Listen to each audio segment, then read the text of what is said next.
은사는 여러 가지나 성령은 같고 직분은 여러 가지나 주는 같으며 또 사역은 여러 가지나 모든 것을 모든 사랑 가운데서 이루시는 하나님은 같으니 각 사람에게 성령을 나타내심은 유익하게 하려 하심이라. 어떤 사람에게는 성령으로 말미암아 지혜의 말씀을, 어떤 사람에게는 같은 성령을 따라 지식의 말씀을, 다른 사람에게는 같은 성령으로 믿음을, 어떤 사람에게는 한 성령으로 병 고치는 은사를, 어떤 사람에게는 능력 행함을, 어떤 사람에게는 애언함을, 어떤 사람에게는 영들 분별함을, 다른 사람에게는 각종 방언을 말함을, 어떤 사람에게는 방언들 통역함을 주시나니 이 모든 일은 같은 한 성령이 행하사 그의 뜻대로 각 사람에게 나누어 주시는 것이니라.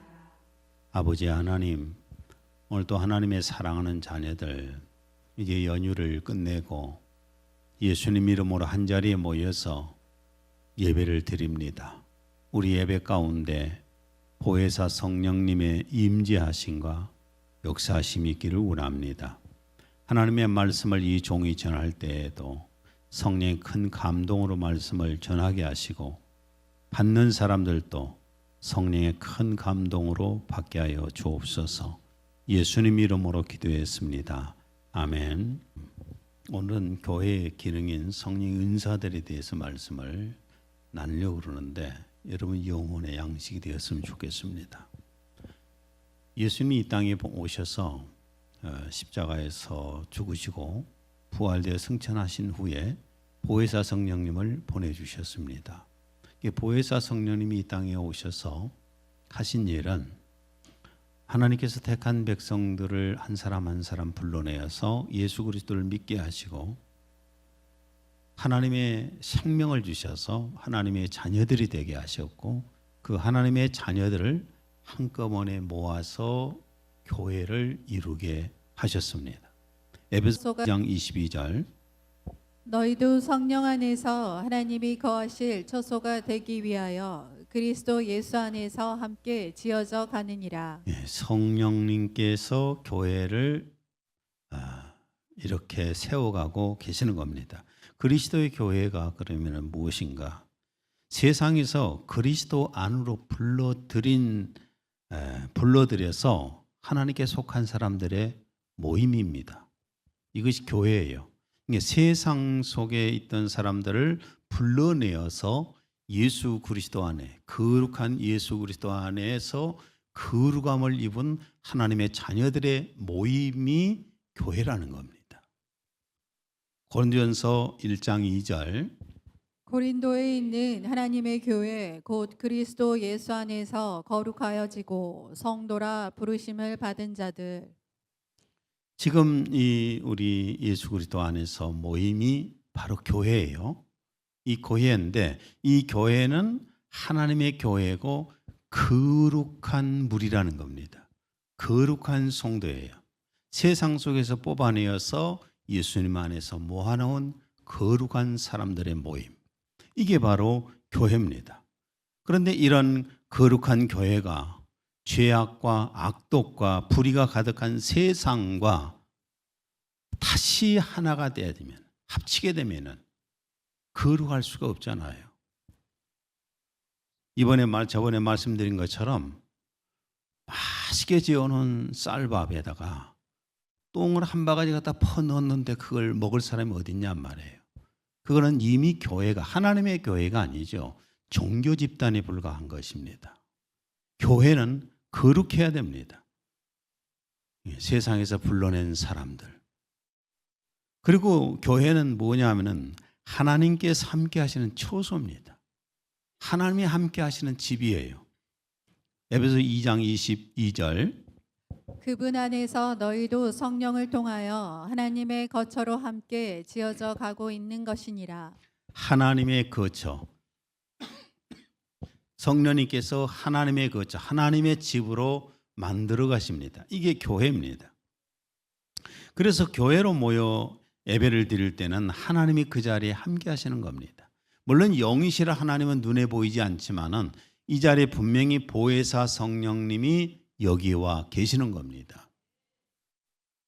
그래서 교회는 하나님의 자녀들에게 하나님을 만나는 아름다움이 있고 하나님을 만나서 신령한 복을 받을 수가 있고 또한 영의 양식을 얻고 사랑의 교제도 나누고 또 내 영적인 마음의 쉼도 얻을 수 있는 것이 교회인 것입니다.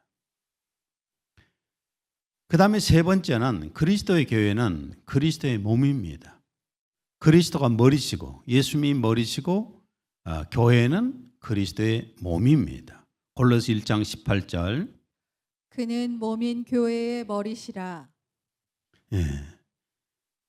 교회는 그리스도 위에 세워진 그리스도의 몸인데 그 그리스도의 몸에서 분리됐을 때 떨어져 나갔을 때에는 죽은 자가 되는 겁니다. 교회 안에서 함께 어울려 있을 때 열정도 생기는 것이고 하나님을 사랑하는 마음도 생기는 것이고 쓰임받고 열매도 맺게 됩니다. 그런데 예수 그리스도의 몸이신 교회에서 떨어지는 순간에 활활 타는 장작개비를 하나를 뽑아서 던져놓으면 금방 식어버리고 꺼져버린 것처럼 신앙을 잃어버리게 되는 겁니다. 이 교회는 몸이에요. 보혜사 성령님은 교회를 세워가기 위해서 교회 안에 그러면 무엇을 주셨을까? 교회 안에 무엇을 주셨을까? 먼저는 교회를 설립하고 세워가기 위해서 하나님의 말씀을 받고 하나님의 말씀을 가르치는 직책들을 주셨습니다. 8절 어떤 사람에게는 성령을 통하여 지혜의 말씀을 주시고 또 어떤 사람에게는 같은 성령을 따라 지식의 말씀을 성령님께서 어떤 사람에게는 지혜의 말씀을 주시고 어떤 사람은 지식의 말씀을 주셨다. 그런데 사람들이 자꾸 이것을 인위적으로 해석을 막 합니다. 뭐 지혜의 말씀은 무엇이다 라고 해석을 하고 지식의 말씀은 무엇이다 라고 해석을 열심히 막 합니다. 그런데 28절에 이 성령의 은사, 그러니까 성령께서 주시는 지혜의 말씀과 지식의 말씀이 무엇인가에 대한 답이 28절에 나옵니다. 28절 하나님께서 교회 안에 몇을 세우셨으니 첫째는 사도요 둘째는 선지자요 셋째는 교사요. 하나님의 말씀을 받아서 하나님의 말씀을 전하는 사람들이에요. 그리고 교회는 그리스도 위에 하나님의 종들이 기초가 되어서 세워지는 겁니다. 뭐 우리 교회 같은 경우도 나를 중심으로 해서 이 교회가 세워져 지금까지 왔잖아요. 하나님의 종들을 통해서 교회가 세워지고 말씀을 또 받아서 전하게 됩니다. 그리고 하나님의 종들도 다양한 사명을 받아서 일하게 됩니다. 에베소 4장 11절 그가 어떤 사람들은 사도로 어떤 사람들은 선지자로 어떤 사람들은 복음 전도자로 어떤 사람들은 목자와 교사로 주셨으니. 하나님의 종들도 다양하잖아요. 사역자도 다양하게 지금은 사도는 없고 선지자도 사실 교회입니다. 근데 복음을 전하기 위해서 나가 있는 수많은 선교사들이 있고 교회 안은 또 담임하는 사람들도 있고 또 하나님의 말씀을 연구해서 가르치는 사람들도 있고 다양한 그런 사역을 합니다. 그런데 그 중에서 특별하게 교회를 담임하는 목회자는 저 같은 교회를 담임하는 목회자는 머리이신 예수님과 몸인 교회의 목 역할을 합니다. 목이에요. 담임 목사에 의해서 교회의 신앙관이 달라지는 겁니다. 담임 목사가 자유주의 신학, 이성주의에 빠져 있으면 늘 지식적인 분야만 얘기를 합니다. 이성에 맞는 것, 과학에 맞는 것만 갖고 얘기를 합니다. 또 어떤 교회는 보면은 목사가 정치에 빠지잖아요. 그러면 늘 교회 안에 전체 정치의 분위기가 됩니다. 무슨 당을 지지한다고, 선거 때가 되면 무슨 당을 지지한다, 누구를 지지한다. 이게 교회 안에 생겨요. 여러분, 교회는 누구를 지지하는 것이죠? 예수 그리스도 한 분만 지지하는 것이에요. 쓰잘데없는 것들은 지지해서는 안 됩니다. 오직 예수 그리스도 한 분만을 지지해야 되는데 선거 때가 되면 쓰잘데기 없는 것들을 지지를 해요. 이 담임 목사에 의해서 그러는 겁니다. 근데 담임 목사가 하나님 말씀 중심적으로 성령에 충만하면은 교회가 또 그렇게 만들어져 가는 겁니다. 그래서 교회 담임은 예수님과 교회의 중간에 목의 역할을 해요. 그래서 현대 교회 교인들 보면은 빗나간 사람들이 참 많잖아요. 빗나간 목사를 만나서 그러는 거예요. 가장 신앙생활에 중요한 것이 뭐냐면은 담임 목사를 잘 만나는 거예요. 신앙적인 목사를 만나는 거예요. 제가 꼭 그렇다는 얘기가 아니라 저는 그렇게 해보려고 애를 씁니다. 그리고 교회를 세우려고 교회 안에 성령님께서는 봉사의 직책들을 세우십니다. 5절. 다양한 봉사들이 있으나 주는 동일하며. 교회는 담임 목사와 담임 목사 혼자 할 수는 없잖아요. 함께 동역할 수 있는 봉사자들이 교회 안은 필요합니다. 그래서 초대교회 때에도 담임 사역자들이 기도하고 말씀을 연구해서 전하고 하는 일에 그 일만 집중하기 위해서 교회 안에 집사들을 세웁니다. 사도행전 6장 2절에서 4절. 12사도가 모든 제자를 불러 이르되 우리가 하나님의 말씀을 제쳐놓고 접대를 일삼는 것이 마땅하지 아니하니 형제들아 너희 가운데서 성령과 지혜가 충만하여 칭찬받는 사람 7을 택하라. 우리가 이 일을 그들에게 맡기고 우리는 오로지 기도하는 일과 말씀 사역에 힘쓰리라 하니. 그래서 지금도 각 교회마다 말씀과 관련된 사역자들이 있지만은 그 외에 많은 직분자들을 세우는 겁니다. 나는 그렇습니다. 필요에 따라서 직분이라는 것은 필요에 따라서 세워가는 겁니다. 그때그때 필요에 따라서 세워가는 것인데 교회에서 그렇게들 해가고 있습니다. 예능교회가 든든히 세워져 가려면은 교회 안에 봉사자가 많아야 합니다. 봉사의 직책들을 많이 세워져 가야 합니다. 우리 교회도 계속해서 이 봉사의 직책들이 많아졌으면 좋겠습니다. 그리고 직분자들이 충성을 다해야 됩니다. 고린도전서 4장 2절. 맡은 자들에게 구할 것은 충성이니라. 아무리 직분자들을 세워놔도 교회 안에 충성하지 않으면 그 무용지물이잖아요. 충성을 다하시기를 바랍니다.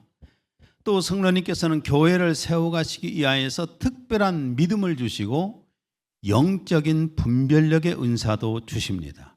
우리 그리스도인들 가운데는 정말 그야말로 특별한 믿음을 받은 사람들이 종종 있어요. 9절. 또 어떤 사람에게는 같은 성령으로 믿음을. 믿음을. 도저히 우리가 볼 때는 믿음이 갖기가 어려운 상황인데도 그 믿음을 갖고 나가는 사람들이 있어요. 예를 들어서 막 산을 옮긴다는 믿음을 가진다든지 일반 그리스도인들이 생각할 수도 없는 거잖아요. 그 어떤 분은 뭐 자기 그 앞에 있는 산이 다 사라지기를 막 기도를 했다. 교회를 다니는데 그 산 한 날 넘어 다니니까 너무 힘들어서 그 어느 날 보니까 그 산이 터널을 뚫어가지고 구멍을 뚫어버리더래요. 누가 뚫었을까요? 물론 사람이 뚫었지요.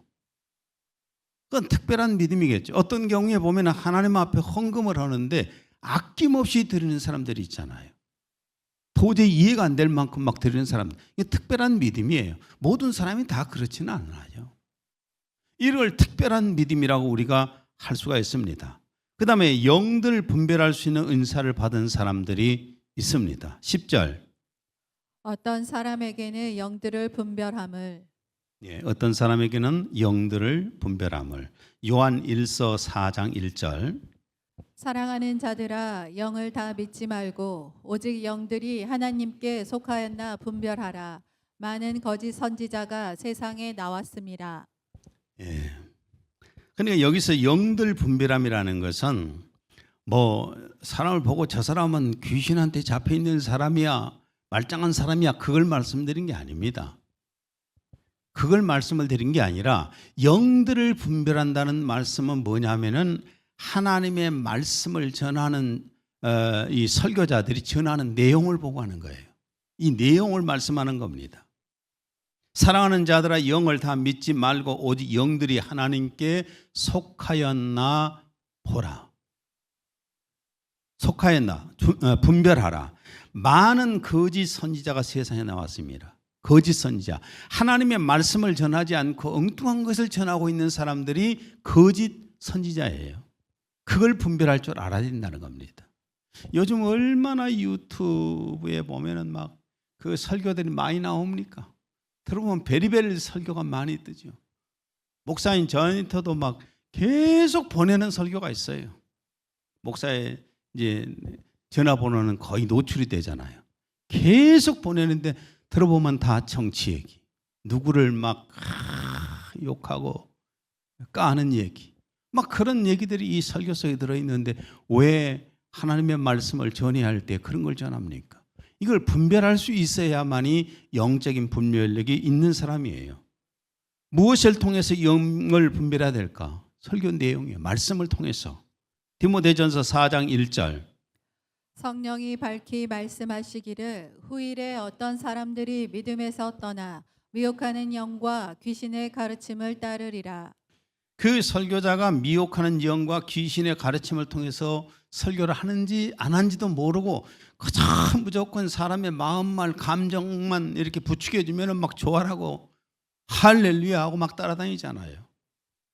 이런 게 아니라 진짜 하나님의 말씀을 분별하려면 하나님의 말씀을 알아야 합니다. 영 분별력이 있기를 바랍니다. 그 다음에 또 교회를 세워가기 위해서 성령님께서는 뭘 주시냐면은 권능을 행하는 은사를 주십니다. 그 중에서 병 고치는 은사를 받은 사람들이 있습니다. 9절. 어떤 사람에게는 같은 성령으로 병 고치는 은사들을 병 고치는 은사들을 김제스 번역에는 그렇게 되어 있습니다. 병 고치는 은사들을. 근데 제가 이제 치유 사역을 해보니까 병 고치는 은사를 받은 사람들 다양해요. 암을 잘 고치는 사람이 있고 심장병을 잘 고치는 사람이 있고 뭐 다른 불치병을 잘 고치는 사람이 여러 가지를 보니까 그렇게 나타나더라고요. 한 가지를 한 사람에게 다 고치는 은사를 주시진 않았어요. 그래서 병 고치는 은사들이다 이렇게 표현합니다. 근데 요즘은 대부분이 아팠다면 어디로 가죠? 어디로 가죠? 네, 병원으로 가죠. 저 사람은 병원으로 가고 나는 병원 안 간다. 그게 아니라 모조리 다 병원으로 가버립니다. 그래서 병 고치는 은사가 별로 필요 없어요, 요즘은. 그래서 병 고치는 은사가 나타나질 않습니다, 능력들이. 또 능력을 행하는 은사를 받은 사람들이 있습니다. 10절. 또 어떤 사람에게는 능력 행함을 능력 행함을. 물론 여러 가지 능력 행함은 여러 가지의 능력을 행하는 분야도 있겠지만은 특별히 예수님 이름의 권세를 믿으면 성도는 누구나 다 귀신을 쫓아내잖아요. 누구나 다 귀신을 쫓아냅니다. 마가복음 16장 17절. 믿는 자들에게는 이런 표적이 따르리니 곧 그들이 내 이름으로 귀신을 쫓아내며 예수님 이름으로 예수님 이름의 권세를 믿는 사람이라면 누구나 다 귀신을 쫓아낼 수 있어요. 그러나 특별히 능력을 받은 사람, 권능을 받은 사람들에게는 귀신 쫓는 게 너무 쉬워요. 귀신들이 오면은 벌써 앞에 와가지고 자신의 정체를 드러내기 시작합니다. 성령의 권능이 나타나기 때문에 하나님의 살아계심을 알 수 있고 하나님이 현장에 계심을 알 수가 있는 겁니다. 사도행전 19장 11절 12절. 하나님이 바울의 손으로 놀라운 능력을 행하게 하시니 심지어 사람들이 바울의 몸에서 손수건이나 앞치마를 가져다가 병든 사람에게 얹으면 그 병이 떠나고 악귀도 나가더라. 병든 사람에게 얹으면은 그 병도 떠나고 악귀도 나가더라. 그러니까 병든 사람 안에 귀신이 있었는데 그 귀신도 쫓겨나가더라 그 말이에요. 이런 역사를 통해서 하나님께서 살아계시고 하나님이 현장에 계시는 것을 알 수가 있잖아요. 한 15년 동안 저도 이제 이런 사역을 쭉 해왔었지요. 쭉 해왔었는데 놀라운 능력들이 수없이 많이 나타났지 않습니까? 근데 제가 가장 힘들었던 것 중에 뭐냐면은 귀신이 쫓겨나고 막 병자가 낫고 막 이런 역사가 일어나니까 주변에서 얼마나 그냥 이단 소리를 많이 하는지. 그런데 안 하니까 참단 소리가 나와요. 예. 하면은 능력이 나타나면 이단, 무능력자에게는 참단. 이게 말이 됩니까? 우리 교회는 계속해서 성령의 권능이 나타났으면 좋겠어요. 또 교회를 세워가기 위해서 예언의 은사를 주십니다. 성령으로부터 계시를 받아서 예언하는 사람들을 말합니다. 10절. 어떤 사람에게는 예언함을. 성령의 역사가 강할 때에는 각 사람 안에, 각 교회 안에 예언하는 사람들이 많이 있었습니다. 요즘은 희귀하잖아요. 근데 예전에는 성령의 은사로 예언한 사람들이 각 교회가 많았어요. 14장 24절에서 25절. 만일 모두 예언할 때 양심의 가책을 받고 모든 사람으로부터 판단을 받으리니 그러면 그의 마음에 은밀한 것들이 드러나게 되어 그가 얼굴을 땅에 대고 하나님께 경배하며 하나님께서 참으로 너희 가운데 계시다고 선언하리라. 예. 양심의 그 예언한 사람들 앞에서 양심의 가책도 받고 마음의 은밀한 것도 드러나고 그러잖아요. 제가 이제 이것은 제가 목회하면서 느낀 건데 담임 목사가 예언하면 안 됩니다. 담임 목사가 예언하면 교회 대부분 다 떠나버려요. 우리 교회가 반토막 난 사건 중에 하나가 뭔지 아세요? 제가 이런 은사가 나타나면서 뭘 하고 왔는지를 제가 이렇게 얘기를 많이 했어요. 그랬더니 사람들이 점점 떠나버려요. 아니 상대방이 담임 목사가 자기의 속사정을 다 보고 있는데 내가 뭔 짓거리 하고 온 것까지 다 봤는데 그걸 알고 있으면 그 교회 올라가겠어요? 안 와요. 담임 목사는 알아도 모른 척 몰라도 그냥 대충 아는 척 이렇게 해서 넘어가야지 담임 목사가 속속히 알고 있다고 그러면 다 도망가 버립니다. 그러나 교회 안에는 성령이 강력히 역사하게 되면은 예언의 은사를 받은 사람들이 있어야 하는 겁니다. 이게 정상이에요. 초대교회 집사였던 빌립의 네 딸도 예언을 했다고 했습니다. 사도행전 21장 8절에서 9절. 가이사랴에 이르러 7 집사 중 하나인 전도자 빌립의 집에 들어가서 머무르니라. 그에게 딸 넷이 있으니 처녀로 예언하는 자라. 빌립 집사의 네 딸도 강하게 성령의 역사를 받았는데 예언을 했잖아요. 예언을 했었고 우리나라 교회에도 초창기에 때는 성령의 역사가 강하게 나타나서 예언한 사람들이 참 많았어요. 예언한 사람들이 참 많았습니다. 그런데 지금은 성령의 계시를 받아서 예언한 사람들이 거의 많지를 않아요. 뭐 우리 교회는 있겠지. 우리 교회는 한두 명 정도 있지만은 너무 없습니다. 그리고 지금 현재 문제가 예언하는 사람은 마치 점쟁이 취급을 받는다는데 문제가 있어요. 성령 모독죄지요. 성령의 모독죄를 범합니다. 여러분 성령으로부터 계시받아서 예언한 사람이 있어요 없어요? 학자들은 없다고 할지 몰라도 여러분 성경은 분명히 있다고 말씀하시잖아요. 성령을 사람 수준으로 만들지 마세요. 성령님은 하나님이십니다. 근데 성령님이 주시는 은사를 자꾸 점쟁이 취급을 하고 그러게 되면 그 사람은 분명히 성령 모독죄 범하는 사람이에요. 고린도전서 14장 1절 4절. 사랑을 추구하라. 영적인 은사들을 열망하되 특별히 예언을 할 수 있도록 하라. 예언하는 사람은 교회의 덕을 세우느니라. 특별히 예언을 할 수 있도록 하라는 겁니다. 그러니까 예언을 사모해야 돼요. 하나님 저에게도 예언의 은사를 주세요라고 예언을 사모하라는 겁니다. 우리 예능교회는 한두 사람뿐만 아니라 많은 사람들이 예언의 은사를 받았으면 좋겠어요. 그래야 하나님 앞에서 거짓말하는 사람이 없어지지 않겠어요. 왜냐하면 그 사람 속사정을 쫙 보고 있으니까. 그리고 교회를 세워가기 위해서는 여러 가지 방언들을 주십니다. 10절. 또 어떤 사람에게는 여러 가지 방언들을 말함을. 방언이 가장 보편적으로 많이 받잖아요. 많이 받는 은사인데 이 방언에는 크게 두 가지가 있습니다. 하나는 이 세상 사람들이 쓰고 사용하고 있는 지역 언어입니다. 이 지역 언어를 방언이라고 합니다. 성령님께 주신 경우가 있어요. 사도행전 2장 4절.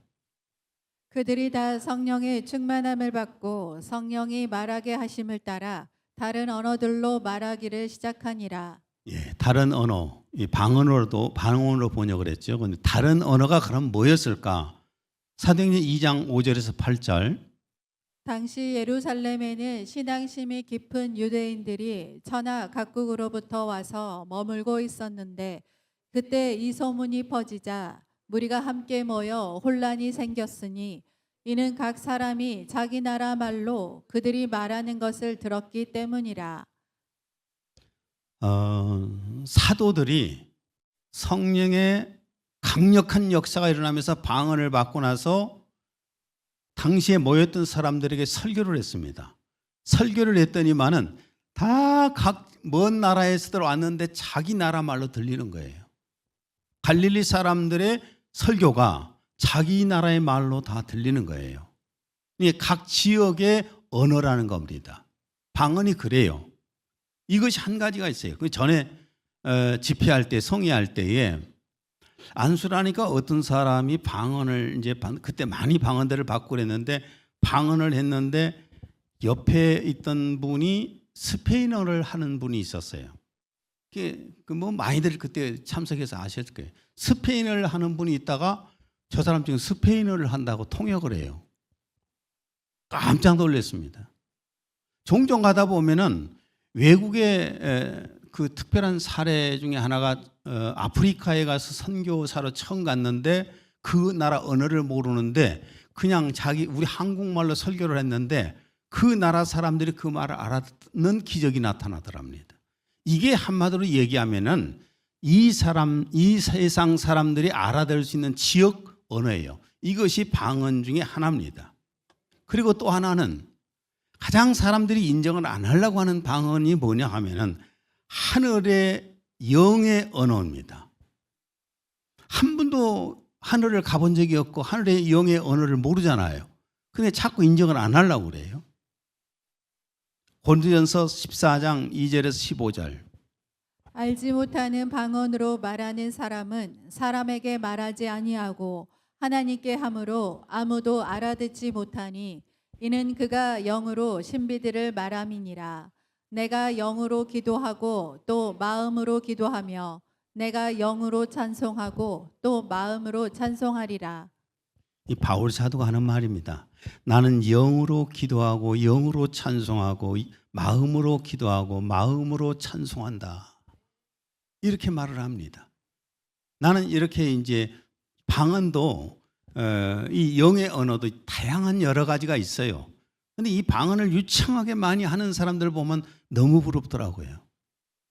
또 제 아내가 종종 가다 이렇게 밥상을 차려가고 밥을 이렇게 카페에서 밥을 들고 오면서 막 찬양을 영어로 막 찬양하면서 이렇게 오면은 너무 부러운 거예요. 근데 질투해 본 적은 없습니다. 왜냐하면 저에게도 받은 은사가 있으니까. 영의 찬양을 하고 영의 기도를 많이 하는 사람들 얼마나 좋아요. 얼마나 자기의 내적으로 신앙이 회복되고 놀라운 역사가 치유의 역사가 일어나지요. 그러니까 우리는 많이 하나님 앞에 기도해야 하세요. 나도 방언의 은사를 많이 달라고. 그런데 이제 이 방언의 은사들에 대한 잘못된 것들이 있습니다. 한때는 어떤 기도원에 가게 되면은 개도 방언한단 말이 있었어요.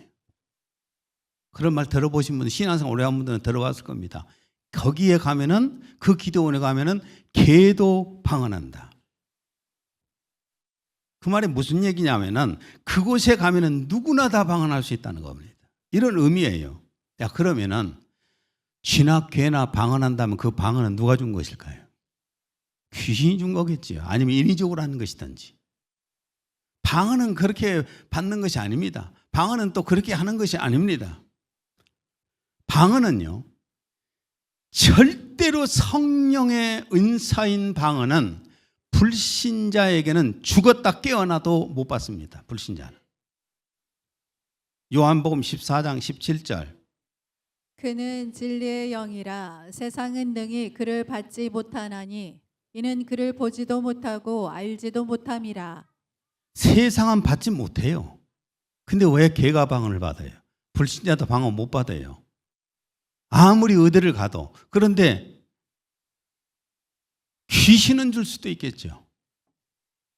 오직 성령님께서 방언을 주실 때에는 회개하고 예수 그리스도를 믿어서 그 피로 죄사함 받고 하나님의 생명을 받은 하나님의 자녀에게만 주시는 겁니다. 그게 성령의 은사로 받은 방언이에요. 고린도전서 3장 16절. 너희는 너희가 하나님의 성전인 것과 하나님의 성령이 너희 안에 계시는 것을 알지 못하느냐.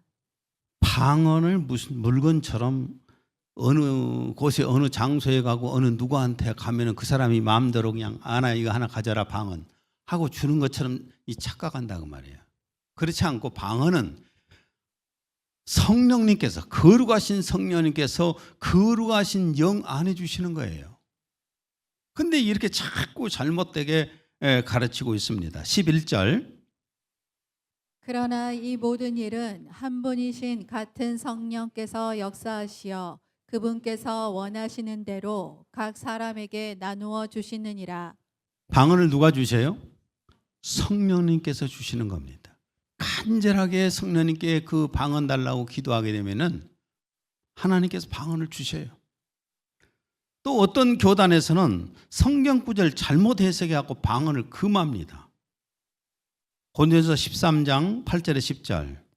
사랑은 결코 시들지 아니하나 예언들이라도 끝이 올 것이요 방언들이라도 그치게 될 것이며 지식도 끝나게 되리라. 이는 우리가 부분적으로 알고 또 부분적으로 예언하지만 온전한 것이 오면 그때에는 부분적으로 하던 것이 끝날 것이기 때문이라. 예, 온전한 것이 오면은 예언도 방언도 지식도 끝난다. 예언도 끝나고 방언도 끝나고 성경 말씀을 가르치고 설교하는 것도 끝나는 겁니다. 온전한 것이 올 때. 근데 이 온전한 것을 잘못 해석을 해가지고 그냥 방언도 없다, 예언도 없다, 지식도 끝났다라고 해버리면은 이거 그냥 완전히 성령 해방자가 되잖아요.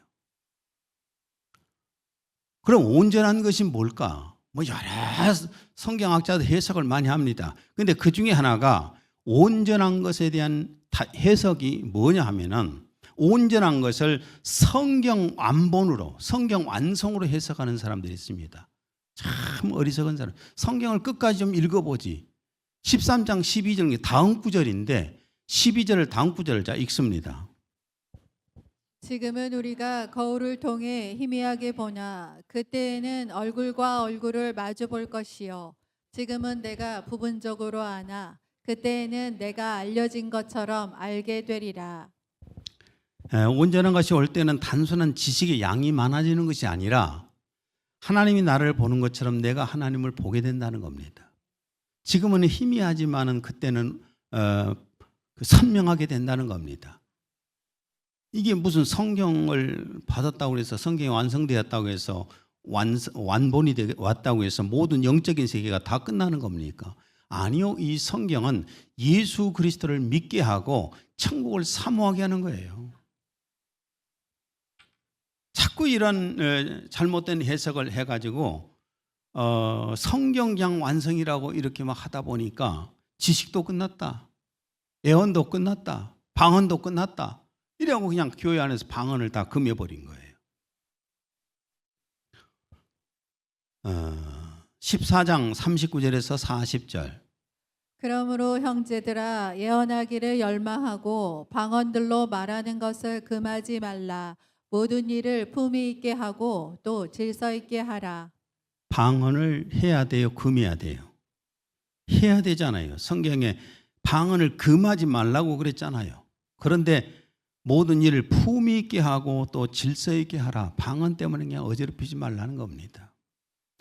그런데 이렇게 금한 결과 우리나라 교회는요, 뭐 세계적으로도 그렇지만은 언제부터인가 성령의 은사가 없어져요. 성령의 은사가 없어지고 오직 성경 지식만 가르치는 시대가 변해왔습니다. 성경 지식만 가르쳐요.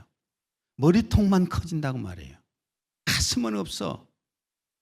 마음에 뜨거움도 없어요. 감격도 없어요. 헌신도 없어요. 변화도 없어요. 지식만 자꾸 배워가지고 아는 체하고. 그 다음에 또 하나는 어떤 교단에서는 방언을 받지 못하면 구원받지 못한다고 또 가르쳤습니다. 우리 한때 뭐 그래서 교단에서 막 이단이라고 하고 막 그랬잖아요. 이건 영혼 구원과 은사를 잘못 알기 때문에 그렇습니다. 영혼 구원은 모든 사람에게 주어진 것이지만 은사는 부분적입니다. 한 개인 달라질 수 있는 거예요. 그러면은 능력을 행하지 못하면 구원받지 못한 것입니까? 아니면 병 고치는 은사를 못 받았으면 구원받지 못하는 겁니까? 애언 은사를 받지 못했으면 구원받지 못하는 겁니까? 근데 왜 딱 집어서 방언만 못 받으면 구원받지 못한다. 자기들이 방언을 많이 하니까. 이게 얼마나 이 잘못된 생각이에요. 잘못된 가르침이에요. 29절에 30절.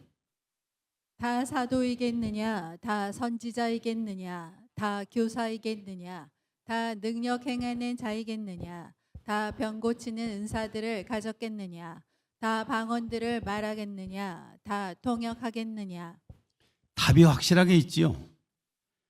고린도전서 12장에서 14장까지를 읽어보면은 고린도전서 12장에 나오는 이 은사에 대한 분야를 답을 다 줬어요. 답을 다 기록을 했습니다. 근데 끝까지 읽도 않고 그 한 구절만 뽑아가지고 보고는 그냥 자꾸 잘못된 해석을 해낸다고 말이죠.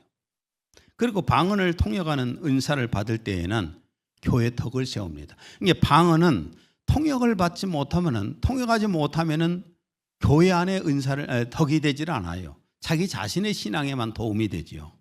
10절.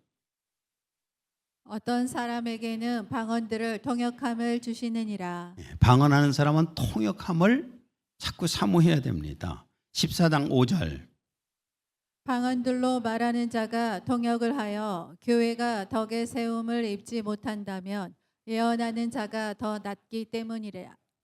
방언을 해도 통역하는 사람이 없으면 교회 덕을 주지는 않은데 예언하는 사람은 어떤 사람들의 잘못을 지적도 해주고 하나님 앞에 거짓말하고 있는 사람들을 지적을 해서 알게 해주시고 양심의 고통도 받게 하고 은밀한 것도 드러내고 그래서 교회에 덕을 끼친다는 겁니다. 그러나 방언은 통역을 안 하게 되면은 뭔 소리인지 모르잖아요. 그래서 통역을 해야 돼요. 14장 13절.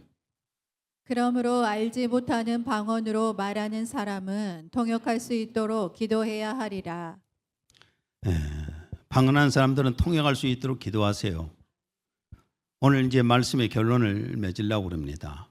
고린도전서 12장에는 9가지 은사만 대표적으로 발표를 했습니다. 기록되어 있지만은 그의 성령의 은사는 참 많아요. 저도 경험을 참 많이 했습니다.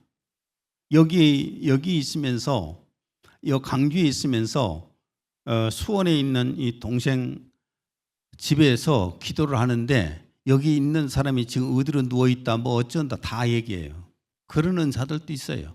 바울 사도는 멀리 있으면서 먼 교회에 일어나는 일들을 함께 참여한다고 했잖아요. 그러니까 어떤 은사에 대해서는 딱 특별하게 9가지밖에 없다 이렇게 우리가 단언해서 말할 수는 없습니다. 다양한 은사들이 있을 수 있어요.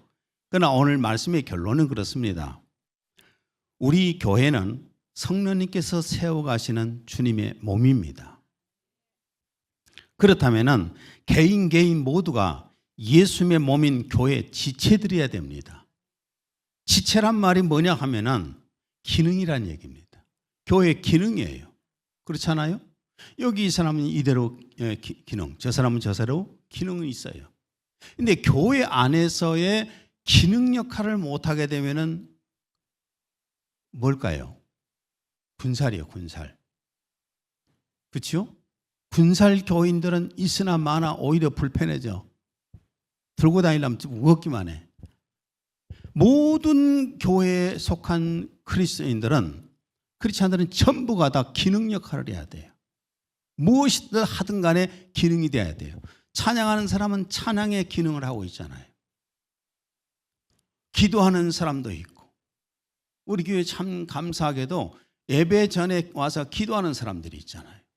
기도하는 사람들이 있고, 부엌에 들어가면은 부엌에서 누가 뭐 칭찬도 안 해주는데 부엌에서 열심히 음식 만들잖아요.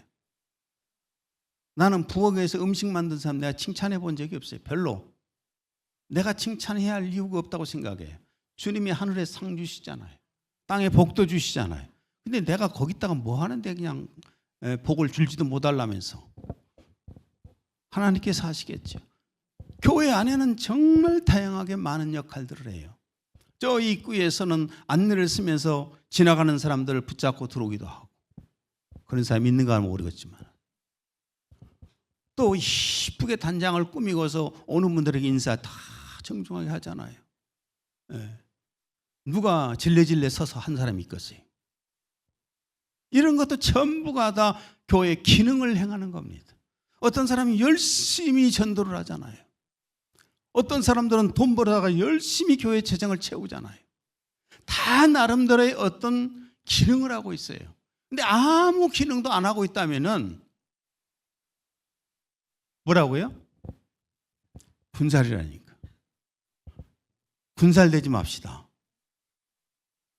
그리고 우리가 교회를 예수님의 몸이라고 생각한다면 예수님 사랑하시죠. 예수님 사랑하시면 내가 속한 내 몸된 교회를 사랑해야 되잖아요.